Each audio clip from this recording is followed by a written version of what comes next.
What is up, guys, and welcome to today's video. Once again, thank you for viewing this video. Thanks for any likes, comments. Don't forget to subscribe to the channel, click on the notification bell, and hey, if you like the video, click on that thumbs up. We really appreciate it. Before we start with today's video, let's just give credit where credit is due. Congratulations to Manchester City on winning the Champions League final this past weekend. Now, if you go through the previous videos, you will see that there was a prediction video done on the Champions League final, and it was fairly obvious that Man City would win it, but I think that Inter Milan were a stern and solid test for the citizens en route to this historic achievement. At the end of the day, I think both sides were very evenly matched. There was no, I would say there were very few moments of magic.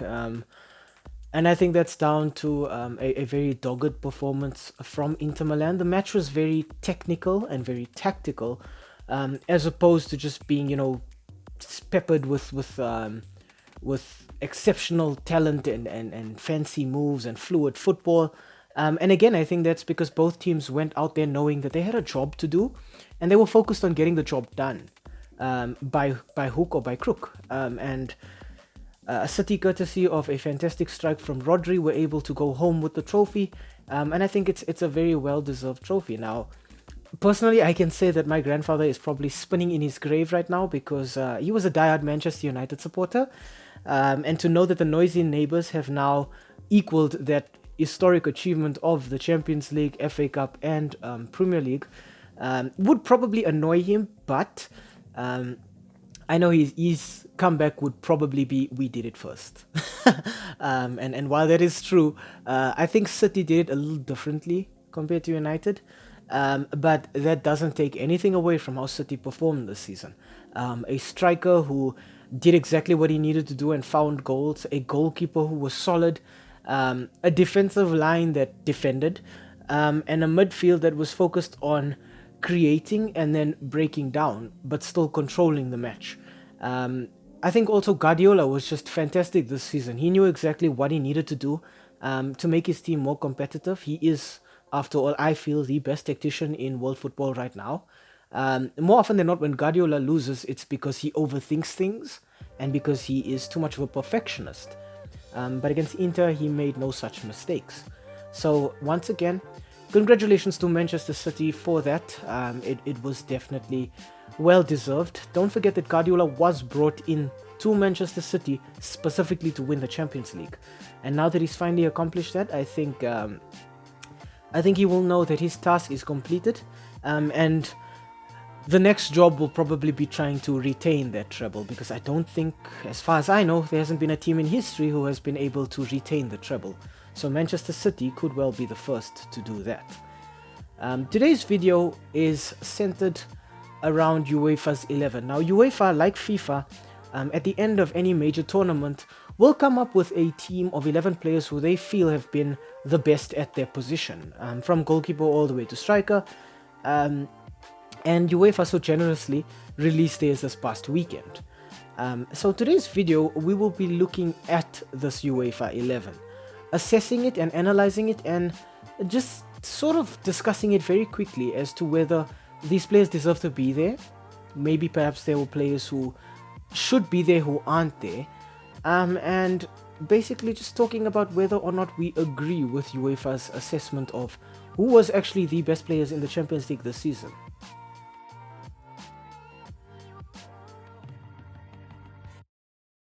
Okay, so firstly, if we look at the squad, we can see already that UEFA's decided to stick with their standard 4-3-3 formation, which is something that they've done these last few seasons.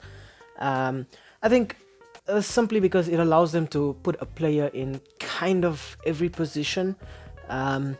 Already off the bat, I'm not happy with it. I don't think the 4-3-3 formation was fair to the players who I think performed exceptionally this season.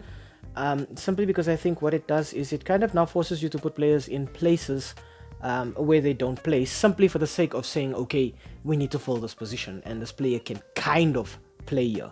So already I'm not happy with that. Goalkeeper, we see there's Thibaut Courtois at the back between the sticks. Don't get me wrong, Courtois is good. I just don't think Courtois deserves that spot. So already it's not looking good, UEFA. Not looking good at all. Centre back partners Bastoni and Ruben Diaz. I'm fine with that. I really am fine with that. I think Bastoni for Inter Milan has been really, really integral and really crucial this season. You know, something I like about Bastoni is his ability to read the game. With that defensive trio of himself, Skriniar, and Acerbi, I think a lot of people are always talking about Acerbi and Skriniar more than they're talking about Bastoni. And I think this season Bastoni has sort of come into his own. He's made some fantastic tackles, but more importantly, it's his decision making that's really come up of late. Ruben Diaz, obviously for Manchester City. I think for Ruben Diaz, the quality and the characteristic that I admire the most is his leadership. I think Ruben Diaz is exactly what Manchester City needed at the back. Kind of like a Vincent Kompany, somebody who steps up when everybody else is tired and exhausted and their heads are starting to drop. He's the kind of guy who just runs up behind them and just motivates them and gets them going again. So I think that was also a decent decision. DiMarco at left back. Now, this is what I meant when I said using a 4-3-3 kind of forces you to put players in who have been exceptional but out of position just for the sake of saying, hey, you know what, this person needs to be in the squad. I think DiMarco's been done a great disservice by being forced to slot in at left back here. DiMarco's been fantastic for Inter on the right wing. So either as a right back, a right midfielder, or a right wing back. For them to put DiMarco at the left back position, I think kind of nullifies his greatest assets, which is his crossing ability and his creativity. If you look at DiMarco for Inter this season, the chemistry that he's had with Lautaro Martinez on that right wing has just been out of this world. And now what you've done is you've just sort of taken him away from where he operates best.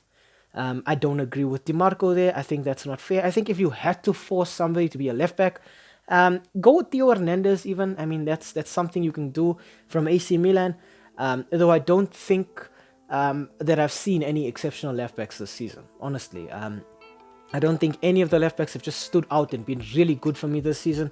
So I think DiMarco's been done hard done by sort of been shoveled into that spot just for the sake of filling it. At right back, we've got Kyle Walker. Okay, I agree with Kyle Walker here. I think Kyle Walker's been great this season. For too many seasons, I've had issues with Kyle Walker's decision making. Something Kyle Walker's been very bad at is knowing when to tackle and knowing when to foul a player. Now, I fully am behind the idea of a professional foul where you have to sort of foul a player just so that the rest of your team can get back in time and cover positions. The problem with Kyle Walker is he always does it in his own box, giving away penalties, getting red carded, getting booked for stupid tackles and stupid decisions. And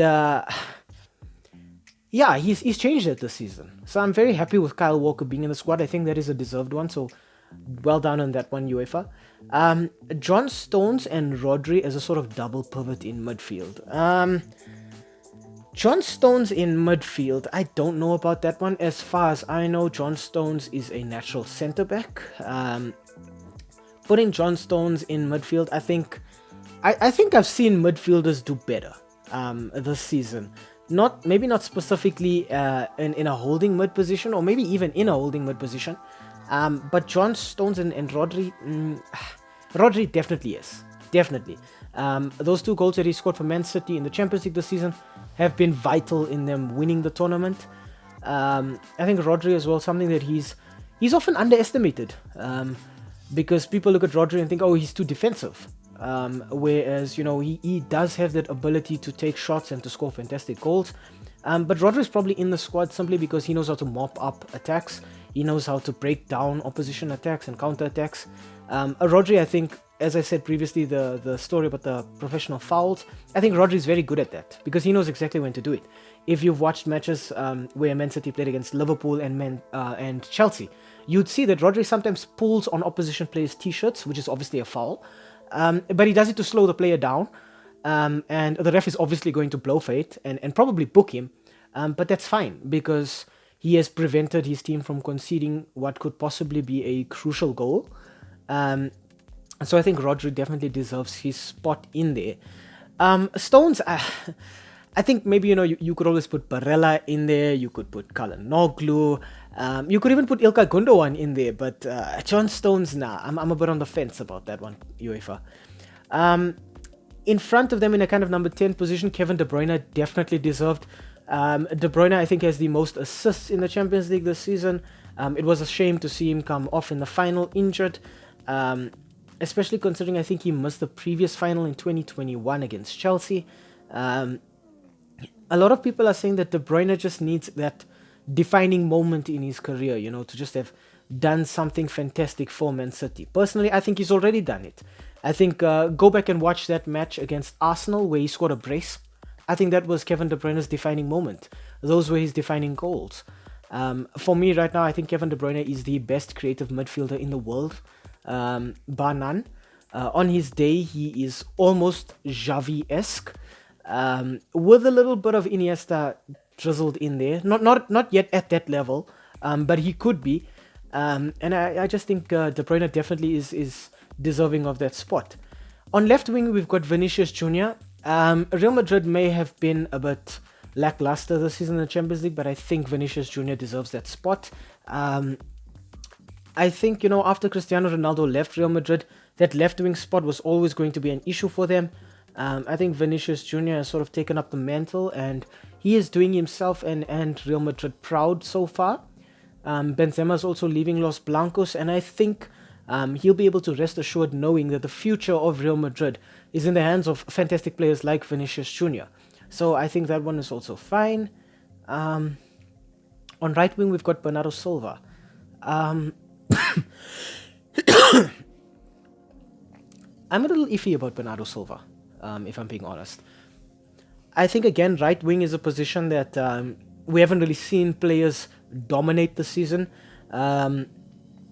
Obviously, it's the position that is usually, or rather for the past decade or two, has been reserved for one Lionel Messi.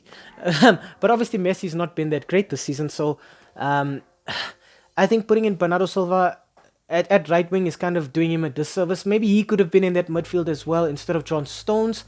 Bernardo Silva on right wing. Your right winger you usually expect to be somebody pacey. I'm thinking Rodrigo. You expect it to be somebody creative. I'm not saying Bernardo Silva is not creative, but somebody who can turn a match on its head on their own, Lionel Messi. Or you expect it to be a player who can score fantastic goals, Mohamed Salah. I think actually I would have put. I have no love for Liverpool. Don't get me wrong here. I would have put Mohamed Salah there because Mohamed Salah was actually the second highest goal scorer in the Champions League this season, despite the fact that Liverpool have been awful, like downright awful this season. It was obvious to everybody that Liverpool would be in a transition period after the departure of Sadio Mane, bringing in all of these other players, Cody Gakpo, and all of these other wingers who were supposed to work and sort of function with Salah up front, and it hasn't worked. Salah's had to take the brunt of the blame.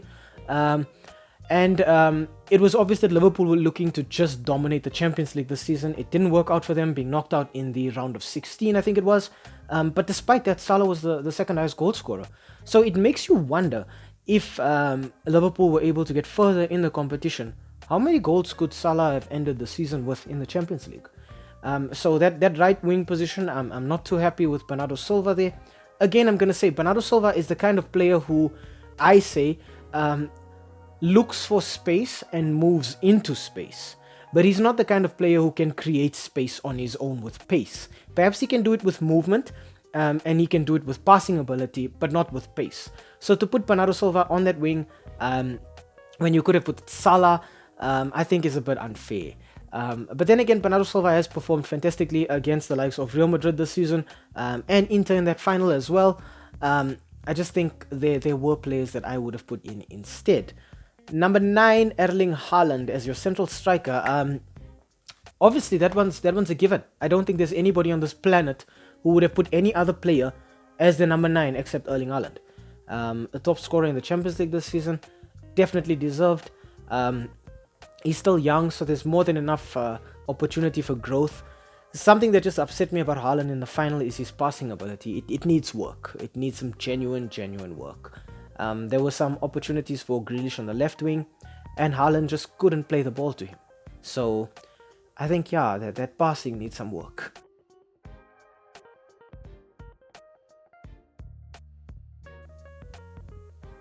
Okay, guys, and that's it for our analysis and breakdown of the UEFA 11 of the season.